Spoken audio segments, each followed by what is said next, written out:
Hello guys and welcome to my YouTube channel technical Uttar Pradesh. यह video काफ़ी important होने वाली है। अगर आप भी यूज़ करते हैं Oppo Reno 16 फ़ोन और आपके फ़ोन में कोई भी साउंड प्रॉब्लम है तो साउंड प्रॉब्लम को कैसे सॉल्व करना है इस वीडियो में आपको बताने वाले हैं। वीडियो काफ़ी इंपॉर्टेंट और यूजफुल होने वाली है। दोस्तों 100% प्रॉब्लम साउंड की सॉल्व हो जाएगी। सबसे पहला काम, फ़ोन के सेटिंग्स में आ जाइए। फ़ोन के सेटिंग्स में आने के बाद कुछ ऐसा इंटरफेस आपके स्क्रीन पर शो होता है। अभी यहाँ पर आपको क्या करना है, सबसे ऊपर सर्च बार दिख रहा होगा सेटिंग में।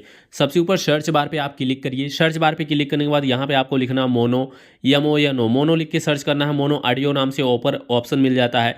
मोनो ऑडियो के ऑप्शन पे आप क्लिक कर दीजिए। मोनो ऑडियो के ऑप्शन पे क्लिक करने के बाद ये मोनो ऑडियो का ऑप्शन आपके फ़ोन में बंद होगा तो आपको इसको ऑन कर देना है। मोनो ऑडियो के ऑप्शन को आप इसको बंद होगा तो इसको ऑन करिए। इसके बाद ये जो आपके फ़ोन में ऑडियो बैलेंस है नीचे एक साइड, इसको आप लेफ़्ट साइड करिए या राइट साइड करिए या सेंटर में। आप पहले कोई म्यूजिक चला के चेक कर लीजिए लेफ़्ट में, राइट में या सेंटर में, कहाँ पे करने पे इसको आपके फ़ोन में बेटर साउंड मिल रहा है वहीं पे करके इसको छोड़ दीजिए। साउंड प्रॉब्लम दोस्तों 100% सॉल्व हो जाएगी।